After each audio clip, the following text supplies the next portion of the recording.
Chocobar. लेखन आणि सादरीकरण मंजिरी कारेकर. आबासाहेब शिंदेंना बाळासाहेब भोसल्यांचा फोन आला. नमस्कार बाळासाहेब, कशी काय आठवण काढलीत? काय सेवा करू आपली? आबासाहेबांनी विचारलं. तसा आबासाहेबांचा तोरा मोठा, पण त्यांनी शब्दावर थोडी साखर पेरणी केली. कारण बाळासाहेब भोसले प्रतिष्ठित व्यक्ती होते. गावाकडे त्यांचे 2 साखर कारखाने होते. शिवाय जमीन जुमला वेगळा. आबासाहेब आणि बाळासाहेबांची तशी जुनी ओळख होती. व्यवसायाच्या निमित्ताने सतत गाठभेट व्हायची. शिवाय दोघांचं गावही जवळजवळच. बाळासाहेब भोसले यांना एकुलता एक सुपुत्र होता, युवराज भोसले. नावाला साजेसं त्याचं व्यक्तिमत्व होतं. शिवाय शहरातून शिकलेला आणि पुढे परदेशी जाऊन उच्च शिक्षण घेऊन आलेला. बाळासाहेबांचा सगळा व्यवसाय कारभार अलीकडे तोच सांभाळत होता. खूप दिवस आबासाहेबांच्या मनात एक गोष्ट चालली होती. आपल्या धाकट्या लेकीसाठी युवराज त्यांच्या मनात भरला होता. त्यांची धाकटी लेक कस्तुरी खूप सुंदर होती. दिसायला नाजूक, लांब सडक केस, पाणीदार डोळे, गोरा रंग. तिने M.Com पूर्ण केलं होतं. आबासाहेबांना त्यांच्या मोठ्या लेकीची कधीच चिंता नव्हती, कारण ती पहिल्यापासूनच स्वभावाने शांत होती. आई बाबा म्हणतील तेच करायची. तिच्यासाठी सुद्धा आबासाहेबांनी चांगलं स्थळ शोधून काढलं होतं. पेठेवाडीतल्या पाटलांकडे ती आनंदाने नांदत होती. आपली धाकटीसुद्धा अशीच सुखाने नांदावी हीच आबासाहेबांची इच्छा होती. पण धाकटीच्या मागे त्यांचे बरेच केस पिकले होते. अगदी लहानपणापासूनच ती फार हट्टी होती. आई वडील जे सांगतील अगदी त्याच्या विरुद्धच करायचं हा तिचा खाक्या होता. म्हणून आबासाहेबांना तिची जरा जास्तच काळजी वाटायची. शाळेत सुद्धा मारामारी करणं, खोड्या काढणं हा तिचा छंद. अगदीच काही नाही तर समोरच्या बेंचवरच्या मुलीच्या रिबिनी सोडून द्यायच्या. मग हळूहळू तिची वेणी सोडायची आणि एक बांधलेली वेणी आणि दुसऱ्या बाजूला सुटलेले केस असं पाहून स्वतःही हसायचं आणि त्यामध्ये आजूबाजूच्या इतर मुलींना सुद्धा सामील करून घ्यायचं. बरं, एवढं करून स्वतः नामानिराळं राहायचं. नाव कोणत्या तरी तिसऱ्याच मुलीवर यायचं. शाळेतल्या बाईंनी मुलींच्या पालकांना बोलावलं आणि एकत्रित सगळ्यांची कंप्लेंट केली की आबासाहेबांना वाटायचं या ज्या सगळ्या तक्रारी बाई सांगता आहेत त्या कस्तुरीबद्दलच आहेत. आबासाहेब स्वतःच म्हणायचे, बाई कस्तुरी मस्ती करत असेल ना तर 4 फटके ठेवून द्या, आम्ही काही विचारायला येणार नाही. दोन्ही हात गालावर ठेवत बाई म्हणायच्या, नाही नाही आबासाहेब, कस्तुरी तशी मुलगीच नाही. अहो खूप शांत, सगळ्यांना मदत करणारी मुलगी आहे. तिचा अभ्यास पूर्ण असतो, वह्या पूर्ण असतात. अशा गुणी मुलांना का शिक्षा करायची? उलट आबासाहेब सांगायचा प्रयत्न करत, बाई तुमचा काहीतरी गैरसमज होतोय. तुम्ही कस्तुरीला नीट ओळखत नाहीत का? आणि मग कस्तुरीला हाताला धरत ते पुढे आणत असत आणि म्हणत, ही कस्तुरी शिंदे, तुम्ही हिच्याबद्दलच बोलत आहात का? खात्री करून घेण्यासाठी आबासाहेब पुन्हा पुन्हा विचारायचे. अहो हो, मी कशी चुकेन? वर्गातल्या एक न एक मुलीची नावं मला माहीत आहेत. त्यांचे स्वभाव माहीत आहेत. त्यांचं वागणं, विचार, बोलणं सगळं मला माहीत आहे. कस्तुरीसारखी मुलगी अख्ख्या वर्गात नाही, मी तर म्हणते अख्ख्या शाळेतच नाही. म्हणूनच तर गेले 3 महिने आदर्श विद्यार्थिनीचा बॅच तिलाच मिळालाय. आता यापुढे आबासाहेब काय बोलणार? तिच्या मैत्रिणीसुद्धा म्हणायच्या, काका कस्तुरी आमची खूप चांगली मैत्रीण आहे. शाळा सुटल्यावर रोज आम्हाला चिंचा बोरं खाऊ घालते. त्यामुळे तिचं नाव आम्ही कधी बाईंना सांगत नाही. ही असली डिप्लोमसी करण्यात कस्तुरीचा हातखंडा होता आणि आबासाहेबांना त्याचीच भीती वाटत होती. मजा, मस्ती, चेष्टा, मस्करी एका ठराविक वयापर्यंत ठीक असते, पण जसजसं आपण मोठं होतो तसतसं शहाणं व्हायला हवं असतं. पण हे सगळं कस्तुरीला कोण समजावणार? कोण समजावणार म्हणजे आपणच समजवायला हवं, असं आबासाहेब आपल्या पत्नीला नेहमी समजावून सांगत असत. हे पहा साहेब, त्या कार्टीला समजावून मी तरी थकले. आता तुम्ही काय ते पाहून घ्या. आणि हो, एक गोष्ट तुमच्या कानावर घालायची होती. अलीकडे ती त्या थोरातांच्या लेकीबरोबर म्हणजे त्या कीर्तीबरोबर फिरत असते. एवढं म्हणून आईसाहेब थांबल्या. ठीक आहे हो, हे बागडायचं तर वय आहे त्यांचं, असं म्हणत आबासाहेबांनी जॅकेट घातलं. ते ऑफिसला जायला निघणार तेवढ्यात आईसाहेब पुन्हा म्हणाल्या, तसं नाही साहेब, पण त्या दोघींबरोबर धनंजय माने, त्यांचा विकीसुद्धा असतो. ते ऐकताच आबासाहेब भडकले. काय? आणि हे कधी सांगायचं? हे आधीच सांगायला तुमची जीभ शिवली होती की काय? तसं नाही साहेब, मलासुद्धा अलीकडेच कळलं. म्हणजे परवा दिवशी सहज म्हणून कपडे शिवायला त्या दर्जी गल्लीत गेले होते ना, तिथून ते तिघं हसत खेळत येताना दिसले. मी लगेचच कस्तुरीला हाताला धरून घरी आणलं आणि तिला पुन्हा त्या विकीबरोबर राहू नको अशी तंबी पण दिली. पण एवढं बोलून आईसाहेब पुन्हा थांबल्या. पण काय? बोला आता लवकर, आबासाहेब म्हणाले. पण काल पुन्हा देवळात जाताना हे तिघं नदीच्या काठावर बसलेले दिसले. आता मात्र आबासाहेबांचा पारा चढला. कुठे आहे ती? बोलवा तिला, माझ्या समोर आणा. आबासाहेबांनी आदेश दिल्यावर आईसाहेब लगबगीने कस्तुरीच्या खोलीत गेल्या. पण तिची अजून सकाळही झालेली नव्हती. तिला गदा गदा उठवत आईसाहेब म्हणाल्या, अगं कस्तुरी उठ, आबासाहेब चिडलेत, तुला बोलावतायत खाली, चल लवकर. आळोखे पिळोखे देत कस्तुरी म्हणाली, एवढ्या सकाळी सकाळी सकाळी कशाला चिडतात आबा? उगीच झोपमोड झाली माझी. आली मोठी शहाणी, आता राग काय वेळ काळ बघून आणायचा? आता जातेस लवकर की थंड पाण्याचा तांब्या ओतू तोंडावर? जाते ग, आधी पटकन आंघोळ करून घेते, तोपर्यंत सांग आबासाहेबांना थांबायला. कस्तुरी म्हणाली, लवकर आटप हा, असं म्हणत आईसाहेब पायऱ्या उतरू लागल्या. आता हिची आंघोळ म्हणजे अर्धा पाऊण तास जाणार आणि तोपर्यंत साहेब भडकणार म्हणजे फक्त आपल्यावर भडकणार. ती समोर आली की मग वरच्या पट्टीत लागलेला त्यांचा सा आपोआप खाली कसा येतो कुणास ठाऊक. अख्ख्या जगावर आग पाखड करणारे आबासाहेब या लेकीसमोर मात्र बर्फासारखे थंड होऊन जात. अहो, ती आंघोळीला गेली आहे, 5-10 मिनिटात येईल. आईसाहेब असं म्हणताच आबासाहेब खवळले. काय अक्कल आहे की नाही? तिची आंघोळ होईपर्यंत माझी कामं खोळंबून ठेवू? तिथे माझी एक महत्त्वाची मीटिंग आहे, ती सोडून तिची वाट पाहत राहू का? गादीतून तसंच तिला फरफटत का आणलं नाही तुम्ही? तुमच्या लाडामुळे एवढी शेफारली आहे ती. आपली मोठी लेक पहा, प्राजक्ता, किती गुणी, तिच्या नखाची सुद्धा सर नाही हिला. वडील तिच्यासाठी खाली थांबले आहेत आणि ही आरामात अंघोळ करून येणार. अहो, आमच्या वेळेची किंमत आहे की नाही? आबासाहेब गरजले तोच दुडू दुडू पायऱ्या उतरत कस्तुरी खाली आली आणि आली तोच आबासाहेबांच्या पोटाला धरून तिने घट्ट मिठी मारली. Good morning Abasaheb. मग तिची पाठ थोपटत आबासाहेब म्हणाले, गुड मॉर्निंग परीराणी. झोप झाली ना पूर्ण? आबासाहेबांनी गोड शब्दात विचारलं. नाही ना. आईसाहेब आल्या आणि म्हणाल्या, तुम्हाला काहीतरी महत्त्वाचं बोलायचं आहे म्हणून. कस्तुरी म्हणाली, महत्त्वाचं? छे छे, महत्त्वाचं असं नाही परीराणी. पण आता आम्हाला काय वाटतं, तुमचं शिक्षण पूर्ण झालं आहे, तुम्हाला पुढे काही शिकायचं आहे का?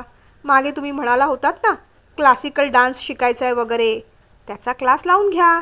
आणि जर तसं नसेल तर आमच्याबरोबर तुम्हीही ऑफिसला येत चला. काय आहे ना, तेवढी आम्हालाही मदत होईल, तुमचाही वेळ जरा बरा जाईल. बाकी काही नाही हो. आजकाल पाहतो ना, सगळीकडे नुसता थिल्लरपणा चाललेला असतो. हे सगळे मित्रमैत्रिणी मिळून इकडे तिकडे फिरत राहायचं, हुंडारात राहायचं आणि इकडे तिकडे उगीच बोंबलत बसायचं. पण आमच्या परीराणी तशा नाहीत. आपल्या आबासाहेबांच्या मदतीला त्या नेहमीच तयार असतात. आणि आज की नाही, ऑफिसमध्ये आम्हाला एक महत्त्वाची मीटिंग आहे. तुम्ही जर आलात ना, तर आमची दुसरी कामं आम्ही तुम्हाला देऊ शकतो. तुमची आम्हाला मदत होईल, आबासाहेब म्हणाले. पण आबासाहेब, आम्हाला तर... आता त्यांची लेक पुढे काय बोलणार हे आबासाहेबांना पक्क ठाऊक होतं. विषय तिसरीकडेच वळवत ते म्हणाले, नाही नाही, घरची कोणतीही कामं आम्ही तुम्हाला करू देणार नाही. अगदी तुमच्या आईसाहेब तसं म्हणाल्या तरी. तुम्ही घरी राहिलात तर मग दूध आणून दे, बाग साफ कर, अशी काही बाही कामं आईसाहेब तुम्हाला सांगतील. पण आमच्या परीराणी या कामांसाठी नाहीत, आबासाहेबांच्या खुर्चीवर बसण्यासाठी आहेत. खरं सांगू का, इकडे तिकडे अशी उंडाळणारी मुलं पाहिली ना की आमचं अगदी तीळ पापड होतो. काय आमचं पुण्य असेल कुणास ठाऊक. आमची लेक तशी नाही हो. जबाबदारीने कसं वागायचं, कसं राहायचं हे त्यांच्याकडून शिकण्यासारखं आहे. वडिलांचं ते कौतुक, विश्वास आणि बोलणं ऐकून कस्तुरी थोडी भांबावलीच. आता आपल्याला मित्रमैत्रिणींबरोबर पिक्चरला जायचं आहे, म्हणजेच आबासाहेबांच्या भाषेत उंडारायला जायचं आहे. असं कोणत्या तोंडाने सांगायचं हा प्रश्न तिला पडला. काय करू असा विचार करत असतानाच आबासाहेब पुन्हा म्हणाले, मग याल ना ऑफिसला? आमच्याबरोबर यायची घाई करू नका हां, अजिबात. आधी छानपैकी ब्रेकफास्ट करून घ्या, मग याल ना? आबासाहेबांनी विचारलं. आबासाहेब, संध्याकाळपर्यंत थांबावं लागेल? टेन्शनमध्येच कस्तुरीने विचारलं. छे, संध्याकाळपर्यंत कशाला? 4:30-5पर्यंत या परत, आबासाहेब म्हणाले. 4:30-5 म्हणजे संध्याकाळच ना आबासाहेब, कस्तुरी पटकन बोलून गेली. असं का? बरं मग 4-4:30पर्यंत थांबा, मग तर झालं. खूप मोठी ॲडजस्टमेंट केल्यासारखी आबासाहेब बोलून गेले. कस्तुरी खुश झाली. आबासाहेब म्हणतायत 4-4:30, आपण 2:30ला निघून जाऊया. आज 3चा शो आहे. आज आपण आपल्या मनातलं विकीला सांगून टाकायचं आहे. नाहीतर ती कीर्ती विकीच्या किती मागे पुढे करत असते. आम्ही दोघं फिरणं बरोबर वाटणार नाही म्हणून हिला घेऊन जावं लागतं. बावळट कुठली, कळत नाही की आपण कबाबमधली हड्डी आहोत. कस्तुरी विकीचा विचार करत होती. काय परिराणी, कोणत्या विचारात हरवला? याल ना वेळेवर? निघू आम्ही? आबासाहेबांनी विचारलं. हो आबासाहेब, आम्ही येतो थोड्या वेळात. तयारी करण्यासाठी कस्तुरी निघून गेली. आईसाहेब आबासाहेबांवर भडकल्या. माझ्यासमोर तर तुम्ही निखार होता आणि लेकीसमोर बर्फाचा गोळा. मला वाटलेलं तुम्ही तिला चांगलं खडसवाल, पण तिच्यासमोर तुम्ही अगदी भित्रा ससा होऊन जाता. बायकोने केलेला अपमान आबासाहेबांना सहन झाला नाही. सिंहाला ससा म्हटलेलं कधीतरी सिंहाला आवडेल का हो? उगीच काहीतरी बडबड करू नका. वेळ आली ना की आम्ही चांगलं खडसावणार आहे, ते म्हणाले. आणि ही कधी येणार आहे वेळ? आज शांत राहायचा आईसाहेबांचा पण मूड नव्हता. आता पंचांग काढून दाखवू का कधी येणार आहे ती वेळ? आधीच उशीर झालाय, त्यात तुम्ही वाद घाला. पुन्हा एकदा जॅकेट नीट करत आबासाहेब गाडीत जाऊन बसले. सखाराम, पुढच्या 10 मिनिटात गाडी ऑफिसमध्ये पाहिजे हां. वाऱ्याच्या वेगाने गाडी घे, नाहीतर विजेच्या वेगाने तुला कामावरून काढून टाकतो बघ. आबासाहेब गरजले. तसं सखाराम ड्रायव्हर लटपटू लागला. नाही साहेब, लगेच घेतो की गाडी. आणि त्याने गाडी सोडली. आबासाहेबांचा दरारा तसाच होता. आबासाहेबांची गाडी येतात सिक्युरिटी उभा राहिला. ऑफिसमधला सगळा स्टाफ उभा राहून गुड मॉर्निंग करू लागला. मॅनेजर, मीटिंगची तयारी झाली? गेल्या वेळेस कॉन्फरन्स रूम अजिबात व्यवस्थित नव्हती. जिकडे तिकडे फाईल्स पडल्या होत्या. यावेळेस तसं नको, समजलं ना? दरडावत आबासाहेबांनी विचारलं. नाही साहेब, सगळं व्यवस्थित केलं आहे. आणि बाळासाहेब भोसले आले का? आजच्या मीटिंगसाठी ते असणं जरुरी आहे, आबासाहेबांनी विचारलं. हो साहेब, ते आणि त्यांचे सुपुत्र कॉन्फरन्स रूममध्ये अगोदरच येऊन बसले आहेत. असं? मग मी तिथेच जातो. त्यांच्यासाठी काही कॉफी वगैरे सांगितली आहे की नाही? आबासाहेबांनी विचारलं. हो साहेब. मग आबासाहेब फाईल घेऊन कॉन्फरन्समध्ये गेले. बाळासाहेब आणि त्यांच्या मुलाला पाहून ते अगदीच खुश झाले. आज अनायसे कस्तुरीलासुद्धा ऑफिसमध्ये बोलावले. या स्वतःच्या निर्णयाचा त्यांना अभिमान वाटला. बाळासाहेब, बरं झालं लेकाला घेऊन आलात. अहो, आपल्यानंतर आपल्या मुलांनाच तर सगळं पाहायचं आहे. मी सुद्धा माझ्या धाकट्या लेकीला आज तेच समजावून आलो. हो ना, पण आबासाहेब, आजची मीटिंग फार महत्त्वाची असणार आहे, बाळासाहेब म्हणाले. तेवढ्यात मॅनेजर साहेबांनी निरोप दिला. मीटिंगसाठी पार्टी आली आहे. भराभर तयारी झाली. मीटिंगला सुरुवात झाली. चर्चा झाल्यानंतर युवराजने त्याचं प्रेझेंटेशन दिलं. सगळे पाहत राहिले. सगळ्या डील अशा मंजूर झाल्या. महत्त्वाचे पॉईंट डिस्कस करताना बाळासाहेब मात्र थोडे अस्वस्थ वाटले. युवराजला लक्षात येताच तो म्हणाला, बाबा, मला वाटतं तुम्ही जरा मोकळ्या हवेत बसता का बाहेर? काय आहे, फार बंद ठिकाणी त्यांना जरा त्रास होतो. होय, आम्हाला पण तेच वाटतं. मी थोडा वेळ बाहेर बसतो, मग येतो, असं म्हणत बाळासाहेब बाहेर पडले.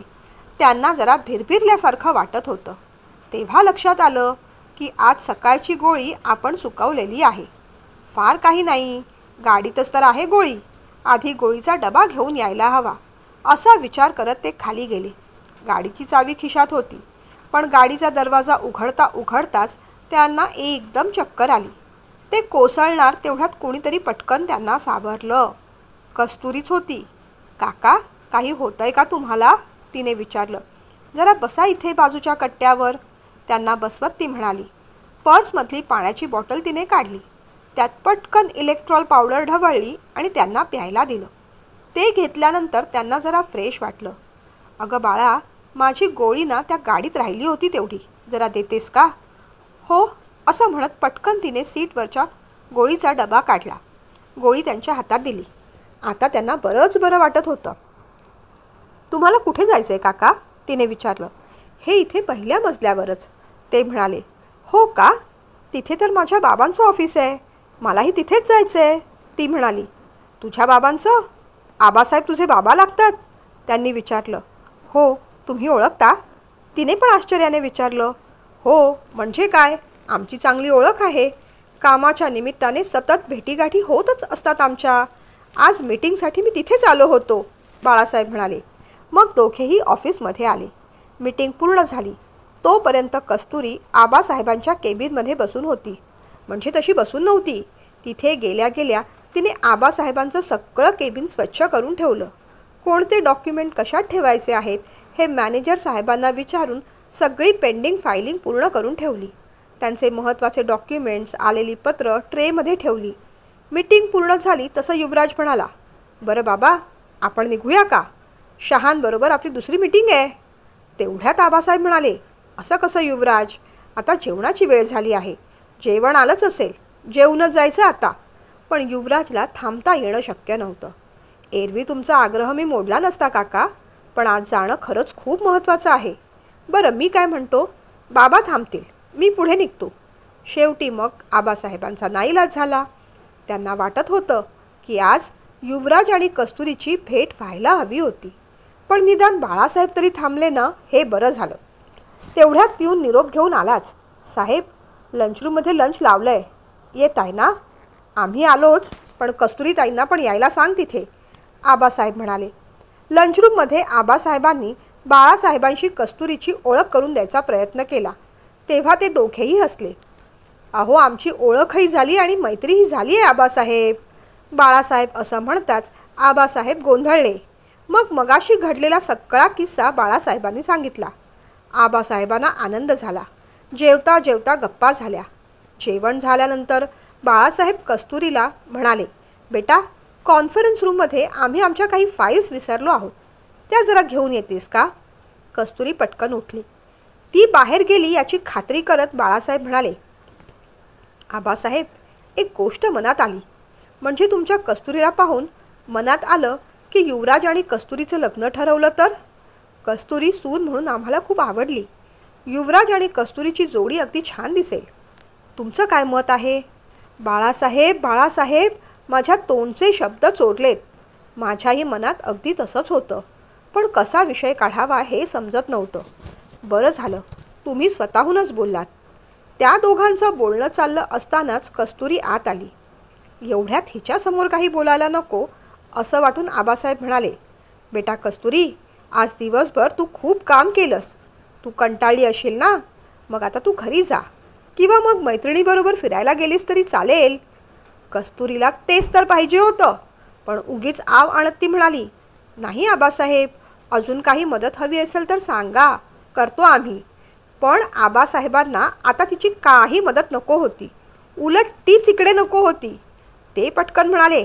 नाही नाही, आमची सगळी कामं झाली आहेत, निघा तुम्ही. मग कस्तुरीने पण आढेवेढे घेतले नाहीत. ती पटकन निघाली आणि थेट क्युबिक सिनेमा हॉलला पोचली. अजून हे दोघं पोचले कसे नाहीत? पिक्चर तर सुरू झाला आहे असा विचार करत तिने फोन लावला. तेवढ्यात कीर्तीने फोन उचलला. आम्ही येऊन बसलोय ग. ते ऐकताच कस्तुरीला जाम राग आला. हे येऊन बसले आणि मला कळवलं सुद्धा नाही. आता त्या कीर्तीला चांगलंच खडसावते. पण नको, आज रागावर कंट्रोल करायला हवा. आजचा सगळा दिवस किती छान आहे. ती गुस्सातच आत गेली तर हे दोघं मस्त पिक्चर एन्जॉय करत होते. ती आल्यावर हाय म्हणाची फक्त फॉर्मॅलिटी केली आणि पुन्हा दोघं एकमेकात गुंतले. तिने विकीशी बोलायचा खूप प्रयत्न केला, पण तो उगीचच हां हां असं म्हणून पुन्हा कीर्तीशी बोलत होता. इंटरवलमध्ये तर तिला चांगलाच धक्का बसला. विकीने मोठा बॉम्ब फोडला. आज पॉपकॉर्न पार्टी माझ्याकडून. एक मस्त बातमी सांगायची आहे तुला. अगं कीर्तीचं आणि माझं जमलं. मी तिला प्रपोज केलं आणि तिने होकारसुद्धा दिला कस्तुरी. ते ऐकून कस्तुरीला धक्का बसला. काय? विकी, मला वाटत होतं तुझं माझ्यावर प्रेम आहे. ती असं म्हणताच विकी मिश्किलपणे हसला. तुझ्यावर नाही ग, मला कीर्तीसारखी मॅच्युअर्ड मुलगीच हवी होती. ते ऐकून कस्तुरीला भयंकर राग आला. पिक्चर अर्धवट सोडूनच ती घरी आली. तर घरी वेगळंच प्रकरण चाललेलं. ती येताच आबासाहेबांनी अजून एक मोठा बॉम्ब फोडला.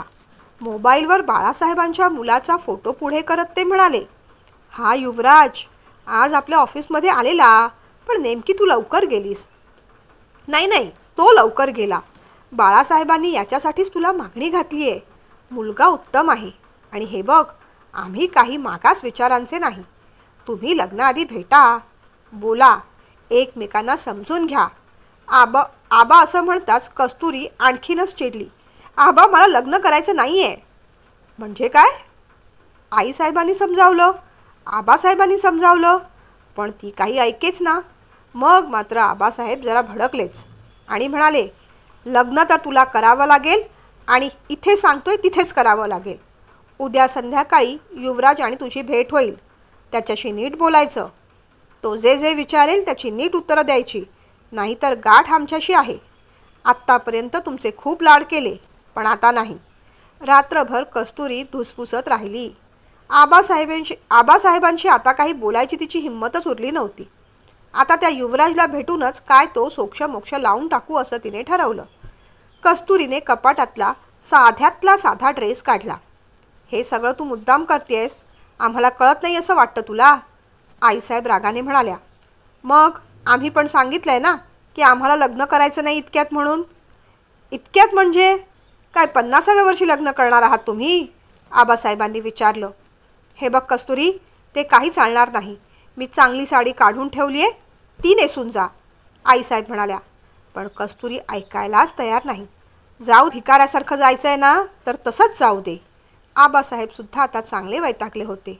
स्वतःच्याच मनमर्जीप्रमाणे करत कस्तुरी युवराजला भेटायला निघाली. हॉटेलमध्ये आल्या आल्या युवराजने तिला गोड हसून हाय म्हटलं.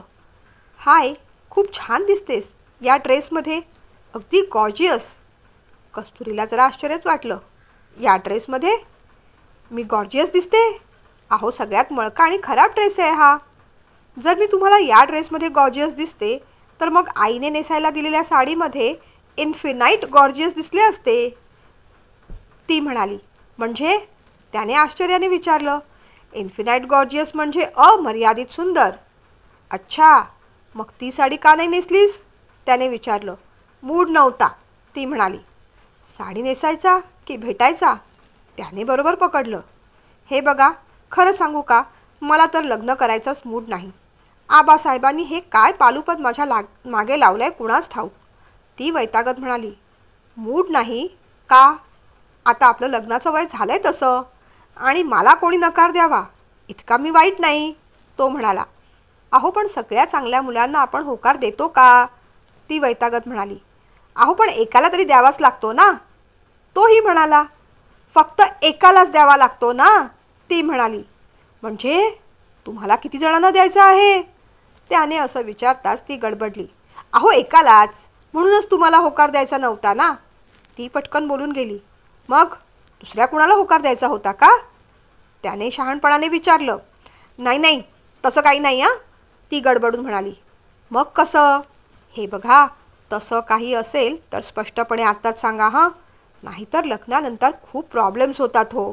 अलीकडे सगळं ऐकतो ना आपण, मुली कसल्या कसल्या डेंजर असतात. नवऱ्याला घेऊन फिरायला जातात आणि तिथे त्याचा खून करतात हो, नाहीतर मारून सरळ ड्रममध्ये भरून ठेवतात. डोळे मोठे करत तो म्हणाला. मी तुम्हाला त्यातली वाटते? तिने विचारलं. अगदी तसं नाही, पण तुमच्या या हालचाली साधारण तशाच दिसत आहेत. शिवाय तुम्ही काही स्पष्ट बोलत पण नाही ना, तो म्हणाला. स्पष्ट ऐकायचं तुम्हाला? ऐका, मला एक मुलगा आवडतो, माझं त्याच्यावर प्रेम आहे आणि मला त्याच्याशीच लग्न करायचं आहे, भराभर ती म्हणाली आणि त्याच्या चेहऱ्याकडे पाहू लागली. त्याला धक्का बसेल, आश्चर्य वाटेल असं तिला वाटलं होतं, पण तो अगदी शांत होता. उलट तिला चिडवतच तो म्हणाला, मग ही गोष्ट प्रतिज्ञा म्हटल्यासारखी काय म्हणताय? भारत माझा देश आहे, सारे भारतीय माझे बांधव आहेत, माझ्या देशावर माझे प्रेम आहे. अहो, ही गोष्ट जरा रोमॅन्टिक पद्धतीने सांगायची असते. तो असं म्हणताच तिचं कुतूहल वाढलं. म्हणजे माझ्या प्रेमाबद्दल तुम्हाला सांगितलं, तुम्हाला काही वाटलं नाही? तिने विचारलं. मला कशाला काय वाटायला हवं? तुमचं त्याच्यावर प्रेम आहे, माझं तुमच्यावर नाही. मग तसं असेल तर तुम्ही मला नकार का देत नाहीत? तिने विचारलं. कारण मी तुमच्याशी लग्न करावं असं माझ्या आईबाबांना वाटतं. तो म्हणाला. अहो, पण तुम्ही आत्ताच तर म्हणालात ना तुमचं माझ्यावर प्रेम नाही म्हणून.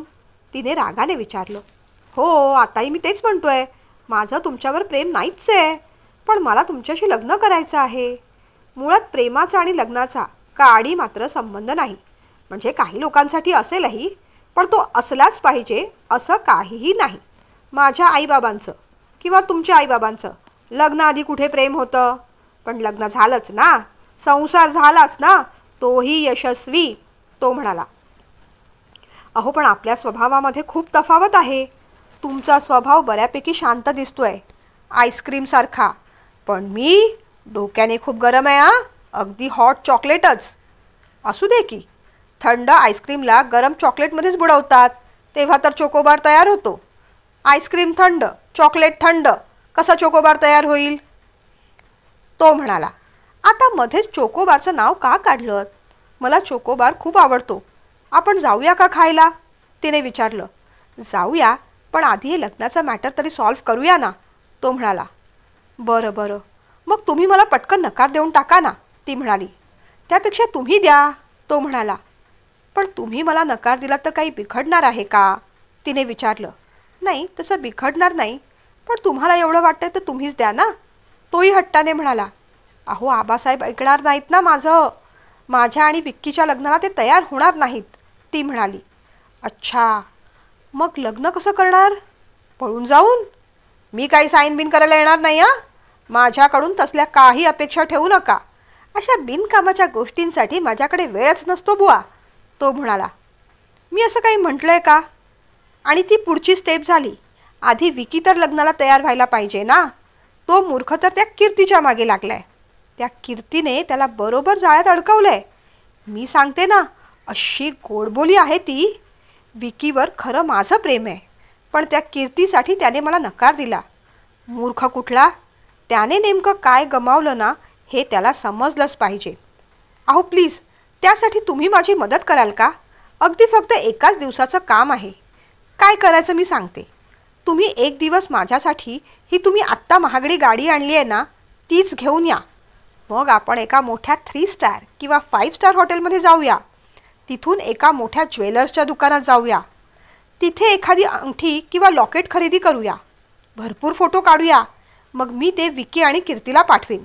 स्टेटसला पण लावून टाकेन. दोघंही चांगलेच जळले पाहिजेत. ती सांगत होती. अरे देवा, म्हणजे अजून तिथून तयारी आहे तर. इथे जेवणासाठी लोक पंक्तीला बसले आहेत, तरी तांदूळ अजून वाण्याकडेच. अशी गत आहे तुमची. म्हणजे तो विकी का चिक्की अजून लग्नाला तयार नाहीच, आणि तुम्ही उगीच याला त्याला कशाला दोष देता हो? तुम्ही पण गोड बोला ना त्या कीर्तीसारखं. तुम्हाला कोणी रोखलंय? आणि मी काय मदत करणार? म्हणे हॉटेलमध्ये जाऊया, दागिने खरेदी करूया. या सगळ्याचे पैसे कोण भरणार? तो म्हणाला. तिने जरा रागानेच त्याच्याकडे पाहिलं. तुम्हाला मदत करायची नसेल ना तर नका करू, पण माझं खच्चीकरण करू नका. कर्माचं खच्चीकरण? मोठा एव्हरेस्ट पार करताय ना तुम्ही. पण जाऊ दे, आता तुम्ही मदत मागताच आहात तर मी तुम्हाला काही टिप्स देतो. मी तुम्हाला स्टेप बाय स्टेप सांगतो की प्रेम यशस्वी होण्यासाठी तुम्हाला काय काय करावं लागेल ते. सगळ्यात पहिल्यांदा तुम्हाला विक्की आणि कीर्तीचा ब्रेकअप करावा लागेल. त्यानंतर गोड गोड बोलून विकीचा होकार मिळवावा लागेल. त्यानंतर माझ्याशी जुळलेलं लग्न तोडावं लागेल. आणि त्यानंतर आबासाहेबांशी बोलून त्यांना विकीसोबतच्या लग्नाला तयार करावं लागेल. आणि मग त्यानंतर कुठे टॅ टॅ टॅ टॅ टॅ टॅ अशी शहनाई वाजेल. बाकी तुमच्या आईसाहेबांचे रट्टे आणि आबासाहेबांचे जोडे, या सगळ्या गोष्टी या प्रोसेसमध्ये मी गृहीतच धरल्या आहेत. तो म्हणाला. तुम्हाला प्रेम म्हणजे चेष्टा वाटते का? तिने विचारलं. कसलं प्रेम? 2-4 महिने एकमेकांना ओळखलं त्यांच्याबरोबर एक दोनदा भेळपुरी पाणीपुरी खाल्ली, एक दोन टेडी बेअर गिफ्ट दिले, ग्रीटिंग कार्ड उधळली की झालं प्रेम. अहो, तुमचं त्याच्यावर खरं प्रेम असतं ना, तर तुम्ही त्याच्या खऱ्या प्रेमाच्या आड आलाच नसता. आनंदाने त्याच्या आणि कीर्तीच्या प्रेमाला मान्यता दिली असती. तोही म्हणाला, पण प्रेम सोडणं एवढं सोपं असतं का हो, तिने विचारलं. अहो, सोडण्याआधी ते धरावं लागतं, आणि जे धरावं लागतं ते प्रेम नाहीच मुळी. प्रेम धरायचं नसतं, ते आपोआप होतं. ते जगता यावं लागतं. प्रेम तर दूरची गोष्ट आहे. मला तर वाटतं तुम्ही त्या विकीला साधं ओळखलेलंही नाही. विकीला का, तुम्ही स्वतःलाही ओळखलेलं नाही. अहो, प्रेमासाठी असं कुणाच्या मागे मागे फिरायचं नसतं. माझ्यावर प्रेम करा, माझ्यावर प्रेम करा अशी गळ्यात पाटी लावायची नसते. तुम्हाला प्रेम कमी आणि ईर्ष्याच जास्त वाटतेय. प्रेम आणि ईर्ष्या या दोन विरुद्ध भावना आहेत. खरं तर जिथे प्रेम येतं तिथे ईर्ष्या, मत्सर, जलसी संपायला हवं. विकीने काय गमावलं आहे हे दाखवून तुम्हाला काय सिद्ध करायचं आहे? त्याला पश्चाताप झाल्याने तुमचं प्रेम मोठं होत नाही. कस्तुरी, स्वार्थ, मत्सर या सगळ्या खूप जड गोष्टी आहेत आपल्या मनासाठी. तुम्हाला जर मोठं व्हायचं असेल ना, तर या सगळ्या निगेटिव्ह गोष्टी सोडून द्या. अहो, माणूस जेवढा हलका होतो ना, तेवढा तो उंच उंच जाऊ शकतो. तुम्ही कधी बसने प्रवास केलाय का हो? बसने जाताना कसं 25-30 किलो सामान तुम्ही सहजपणे बरोबर घेऊन जाऊ शकता. पण तेच विमानाने जायचं असेल, आणखीन वर उडायचं असेल, तर बऱ्याच गोष्टी खाली सोडाव्या लागतात. तसंच आपल्या आयुष्यात खरी प्रगती करायची असेल ना, वर जायचं असेल ना, तर या छोट्या छोट्या गोष्टींकडे लक्ष द्यायचं नसतं. त्या सगळ्या गोष्टी तशाच सोडून द्यायच्या असतात, मागे टाकायच्या असतात आणि पुढे जायचं असतं. मग आपल्याला लवकरात लवकर वर जाता येतं, प्रगती करता येते. अहो, समोर काहीतरी भव्य दिव्य ध्येय ठेवा, एखादं स्वप्न बाळगा. कदाचित आयुष्यात पुढे काय करायचं आहे असं स्वप्न तुमच्यासमोर असेलही, पण या ईर्षेमुळे, दुसऱ्यांना खाली दाखवण्याच्या हट्टामुळे, स्वार्थाचं, मत्सराचं धुकं तुमच्यासमोर दाटलं आहे. त्यामुळे तुमची स्वतःची ध्येय, स्वप्न तुम्हाला दिसेनाशी झाली आहेत. पण लवकरात लवकर हे धुकं बाजूला सारा हं, नाहीतर यात फक्त अपघातच होतील. आयुष्यात आपल्याला हव्या असलेल्या सगळ्याच गोष्टी मिळतात असं नाही हो. शिवाय आपल्याला जे हवं आहे ते आपल्यासाठी योग्य असतंच असंही नाही. प्रत्येक प्रिय किंवा प्रेयस गोष्ट आपल्यासाठी श्रेयस असतेच असं नसतं. जे आवडतं ते मिळणं हे नशीब झालं, पण जे मिळालंय ते आवडून घेणं ही खरी मॅच्युरिटी. खरं समाधान खऱ्या मॅच्युरिटीनेच मिळतं, नशिबावर हवाला ठेवून नाही मिळत. तुमच्या आईबाबांनी किंवा माझ्या आईबाबांनी काहीतरी विचार करून आपलं लग्न ठरवलं असेल. एकमेकांना नकार देण्याची काही ठोस कारणं असतील तर ठीक, पण उगीचच एखाद्या मुलावर किंवा मुलीवर माझं प्रेम नाही म्हणून मी याच्याशी किंवा हिच्याशी लग्न करणार नाही, हा काय मूर्खपणा. लग्नानंतर होईलच प्रेम या मताचा मी नाही, पण लग्नाआधी व्हायलाच हवं प्रेम असंही नसतं. कधी कधी स्वतःपेक्षा आई वडिलांचा विचार करावा लागतो. त्यांच्या सुखासाठी आपल्या इच्छेला मुरड घालावी लागते. तो समजावून सांगत होता आणि कस्तुरी भारावून गेल्यासारखं सगळं ऐकत होती. तिच्या मूडचा अंदाज घेत मग त्याने पुढे बोलायला सुरुवात केली. हे पहा, प्रेमाच्या गोष्टी तर तुम्ही माझ्याकडे बोलूच नका. तुम्हाला काय एकटीलाच प्रेमाचा त्याग करावा लागणार नाही आहे, तो मलासुद्धा करावा लागणार आहे.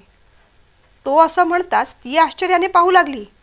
काय, तुमचंही कुणावर प्रेम आहे? तिने विचारलं. हो, माझंही आहे आणि तिचंही माझ्यावर आहे. फक्त ती वेगळ्या धर्माची आहे. माझ्या घरातल्यांना मी कसंही मनवीन, पण तिच्या घरून तयार नाहीत ना. ते तयार झाले असते ना, तर मग मी इथे भेटायला सुद्धा तुम्हाला आलो नसतो. अच्छा, असं आहे तर. पण तुम्ही पळून जाऊन लग्न का नाही करत? तिने विचारलं. कारण आम्ही मूर्ख नाही ना. पळून पळून जाणार कुठे? परत या समाजातच यायचं आहे. इथेच सगळ्यांना तोंड दाखवायचं आहे. अहो, लग्न आयुष्यभराचा निर्णय असतो. निदान त्याच्या बाबतीत तरी उगीच असे बालिश निर्णय घ्यायचे नसतात. कळतंय का काही? दरडावून तो विचारत होता. पण तिने निमूटपणे मान डोलावली. तो एवढं बोलेपर्यंत त्याचा फोन वाजला. एकच मिनिट हां, असं म्हणून तो बाजूला गेला आणि कस्तुरी विचार करू लागली. खरंच बरोबर बोलतोय हा. विकीवर आपलं खरं प्रेम कुठे आहे? तो आपला मित्र आहे, पण तो धड काय नोकरी करतो, त्याच्या घरी वातावरण कसं आहे हे आपल्याला नीट माहीतही नाही. फक्त त्याने आपल्याला नकार दिला, याच गोष्टीचा आपल्याला राग आलाय आणि आता त्याला जळवण्यासाठी म्हणून ही सगळी धडपड आपली चाललेली आहे. पण एवढा राग, एवढा द्वेष, एवढा तिरस्कार घेऊन आपण आपल्याच डोक्यावरचं ओझं वाढवतोय. या सगळ्या गोष्टींमध्ये आपल्या गोष्टी बाजूलाच पडल्या आहेत.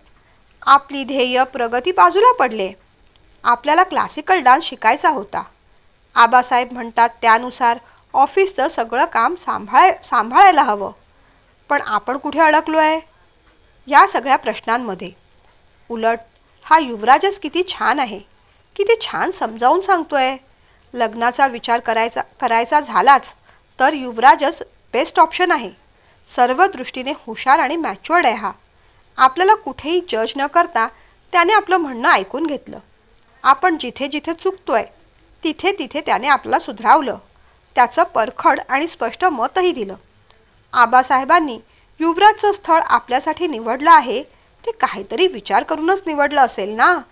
जगण्याचा त्यांचा अनुभव आपल्यापेक्षा जास्त आहे. युवराज आणि त्याच्या घरातल्यांना ते चांगले ओळखतात. युवराजसुद्धा त्याचं पहिलं प्रेम विसरून आपल्याशी लग्न करायला तयार आहेच की. आता मलाही असंच वाटतंय. जाऊ दे, त्या विकीचा विचार सोडूनच देऊया आणि युवराजला होकार देऊन टाकूया. मग ती आतुरतेने युवराजची वाट पाहू लागली. तेवढ्यात युवराज येऊन म्हणाला, कसला विचार चालला एवढा? ती पटकन म्हणाली, युवराज, तुमचं बोलणं हळूहळू पटतंय मला. मग उगीच युवराज म्हणत नाहीत मला. पण जाऊ दे ते सगळं. सध्या माझ्याकडे एक मस्त बातमी आहे. तुम्ही आधी अभिनंदन करा माझं. तो आनंदाने म्हणाला. का? कोणती डील क्रॅक झाली आहे? तिने विचारलं. अहो, ऑफिसची डील काय घेऊन बसलात? आयुष्याची डील क्रॅक झाली आहे माझ्या. मी मगाशी तुम्हाला माझ्या गर्लफ्रेंडबद्दल सांगितलं ना. अहो, तिच्या घरातले तयार झाले. हे काय? तिचाच फोन होता आत्ता. आता आता मी आजच्या आजच घरी जाऊन बोलतो. तिचाच तर फोन होता. आता आजच्या आज मी घरी जाऊन बोलतो. एवी तेवी आपलं फिसकटलेलंच आहे. पण खरं थँक्स ना तुम्हालाच बोलायला पाहिजे. तुम्हीच हे एवढ्या छान पद्धतीने फिसकटवून टाकलं. Thank you so much. कस्तुरी मग त्याच्याकडे पाहत राहिली. हातातोंडाशी आलेला घास निसटून गेला होता. कदाचित आपल्या मूर्खपणामुळे. युवराज आपल्याला मनापासून आवडला. पण जाऊ देत, त्याला त्याचं प्रेम मिळालं ते बरं झालं. आणि युवराज काय म्हणाला होता? जे श्रेयस्कर ते प्रेयस्कर असलं पाहिजे. आपल्याला हवी असलेली प्रत्येक गोष्ट आपल्या मनासारखी घडत नाही. आजच्या दिवसात युवराजकडून आपण एवढं शिकलो आणि ते जरी लक्षात ठेवलं ना तरी बस झालं. मुळात आपण काही युवराजच्या प्रेमात नाही. त्यामुळे युवराजशी लग्न जुळावं असं वाटत असलं तर तरीही तिला रडूबिडू काही फुटलं नाही. पण हृदयात आतून काहीतरी टोचल्यासारखं वाटत होतं खरं. चेहऱ्यावर खोटी आणि मोठी स्माईल ठेवत ती म्हणाली, अरे वा, अभिनंदन, कॉंग्रॅच्युलेशन्स. बरं, आता मी तुम्हाला आधी घरी सोडतो. पण मग आमच्या खरेदीसाठी तुम्हाला यावं लागेल हां. मी माझी महागडी गाडी घेऊन येईन. मग तिथून आपण माझ्या गर्लफ्रेंडबरोबर 5 स्टार हॉटेलमध्ये जेवायला जाऊ आणि मग तिच्यासाठी दागिने पण खरेदी करू. याल ना तुम्ही? त्याने विचारलं. ती हसली, पण खरं तर तिचा चेहरा पडला होता. बरं, निघते मी आणि मी जाईन घरी माझी. ती म्हणाली. नक्की ना? विचाराच्या तंद्रीत तर घरी जाणार नाही ना? जाल ना नीट घरी का येऊ मी सोडायला? त्याने पुन्हा विचारलं. जाईन मी, एवढी काही नाजूक नाही. तुम्ही नकार दिलात आणि एवढ्या छोट्या धक्क्याने मी काही कोलमडणार नाही. तुम्हालाही खूप थँक्यू. काही गोष्टी स्पष्टपणे सांगणारं आपल्या वयाचं कोणीतरी हवं असतं. आता खरं सांगू, विकीवर माझा राग नाही. मुळात त्याच्यावर माझं प्रेमही नसावंच, कारण तेवढं वाईट वाटत नाही आहे मला. तेव्हा आता सगळी चिंता, राग, द्वेष, मत्सर सोडून स्वतःला हलकं करायचं ठरवलं आहे मी. तरच प्रगती होईल ना. ती असं म्हणताच मग दोघेही हसले. तिने बाय केलं. तेवढ्यात तो म्हणाला, अरे रे, तुमचं चोकोबार राहीलच या गडबडीत. असू देत, पुन्हा केव्हा तरी. असं म्हणून पुन्हा एकदा कॉंग्रॅच्युलेशन्स करून ती घरी आली. आता आबासाहेब काय झालं असं विचारतील, पण त्यांना स्पष्ट सांगून टाकूया की ते युवराजचं दुसऱ्या एका मुलीबरोबर जमलं आहे म्हणून. असंही जे होतं ते चांगल्यासाठीच. ती घरी आली. आबासाहेब आणि आईसाहेब तिचीच वाट पाहत होते. काय परीराणी, झाली का मग युवराजांबरोबर भेट? आबासाहेबांनी विचारलं. झाली आबासाहेब, पण एवढं बोलून ती पुढे थांबली. पण काय? उद्या तुम्हाला युवराजांसोबत त्यांच्या गाडीतून 5 स्टार हॉटेलमध्ये जेवायला जायचं आहे ना, आणि त्यांच्या आवडीनेच अंगठी घ्यायची आहे, बरोबर ना? तुम्हाला हे सांगायला जड जाईल म्हणून युवराजांनी फोन करून सगळं सांगितलं आहे आम्हाला. आबासाहेब असं म्हणताच ती दचकली. काय? हे सगळं तुम्हाला युवराजांनी सांगितलं? तेवढ्यात तिच्या मोबाईलवर युवराजचा फोन आलाच. आबासाहेब, मी आलेच हां, असं म्हणत ती पटकन रूममध्ये शिरली. मग काय, उद्या येणार ना माझ्याबरोबर? मी तर बाबा ठरवलं आहे, उद्या माझ्या गर्लफ्रेंडला घेऊनच जायचं. हसत हसत तो म्हणाला. म्हणजे तुमची गर्लफ्रेंड? गोंधळून तिने विचारलं. तूच आहेस गं, मला दुसरी कोणी गर्लफ्रेंड नाही. मगाशी मी फक्त मजा केली. मगाशी जो फोन आला होता ना, तो माझ्या कोणत्या गर्लफ्रेंडचा नाही, तुझ्या बाबांचाच होता. तुझा मूड कसा आहे हे विचारायला फोन केला होता त्यांनी.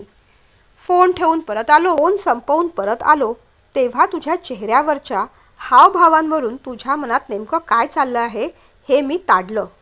फक्त तू घेतलेला निर्णय बरोबर आहे की नाही हे तू आता स्वतः ताडून पाहावंस, यासाठी मग हा छोटासा प्लॅन केला. कसं असतं ना कस्तुरी, एखादी संधी किंवा एखादी व्यक्ती आपल्या हातातून आपल्या चुकीमुळे जेव्हा निसटून जाते ना, तेव्हा आपल्याला त्रास होतो. पण खरं सांगू, तेव्हाच कळतं की ती संधी किंवा ती व्यक्ती आपल्यासाठी किती महत्त्वाची होती ते. त्याआधी आपल्याला त्याची साधी किंमतही कळलेली नसते. आणि ते जेव्हा आपल्याला कळतं तेव्हाच आपला निर्णय अगदी बरोबर होतो. तू विकीचा विचार सोडून दिलास तेव्हाच माझ्या लक्षात आलं की तू मला होकार देशील, बरोबर ना? त्याने विचारलं. ती काही बोलली नाही, शांतच होती. आपण करूया ना गं नव्याने सुरुवात आपल्या नात्याची? चालेल, बोल ना काहीतरी, तो म्हणाला. चालेल, असंही थंड आईस्क्रीमला गरम चॉकलेटच लागतं, तरच त्याचा चोकोबार होतो, नाही का? दोघंही मग खळखळून हसले. मग जाऊया उद्या चोकोबार खायला.